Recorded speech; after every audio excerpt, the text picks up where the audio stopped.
Hello guys, welcome to vegans view. நம்ம எல்லாத்துக்குமே தெரியும், லாஸ்ட் இயர் சிஎஸ்கே தனது 5வது டைட்டில் ஜெயித்தாங்க. இந்த வருஷம் கம்மிங் மார்ச் 22 ஐபிஎல் ஸ்டார்ட் ஆகுது. இதில் எந்த 4 டீம் பிளே ஆஃப் செலக்ட் ஆகும், எந்த டீம் மோஸ்ட் ஃபேவரேட்டு அப்படிங்கிறத பார்க்கலாம். இதில் 4th பிளேஸில் இருக்கிறது ஆர்சிபி.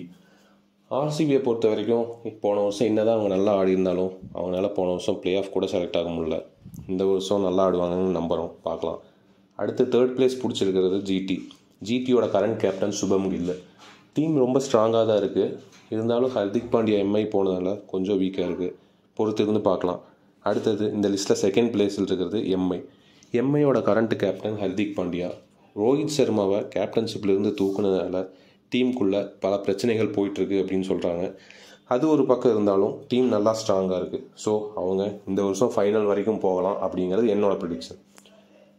அடுத்த ஃபஸ்ட் பிளேஸில் இருக்கிறது யாருன்னு பார்த்தீங்கன்னா சிஎஸ்கே லாஸ்ட் இயர் 1008 கான்ட்ரவர்சி. ஏன்னா டீமில் ஒன்றா ஏஜ் அதிகமாக இருக்கிற பிளேயர்ஸு, இல்லைனா ரொம்ப இன்எக்ஸ்பீரியன்ஸ்டு பிளேயர்ஸு, இவங்களை வச்சு எப்படி பிளே ஆஃப்ஸே போக மாட்டாங்க அப்படின்னு நினச்சா இந்த டீமை வச்சு எம்எஸ் தோனி கப்பையே வாங்கிட்டார். அதுதான் எம்எஸ் தோனியோட எக்ஸ்பீரியன்ஸ் லெவல். ஸோ இந்த வருஷம் என்னோட ப்ரிடிக்ஷன் சிஎஸ்கே தான் கப்பு வாங்குவாங்க அப்படின்னு. உங்களோட ப்ரிடிக்ஷன் என்ன? எந்த டீம் பிளே ஆஃப்ஸ் போவாங்க அப்படிங்கிறத கமெண்ட் செக்ஷனில் போடுங்க. இந்த வீடியோ பிடிச்சிருந்தா please like and subscribe. Thanks guys.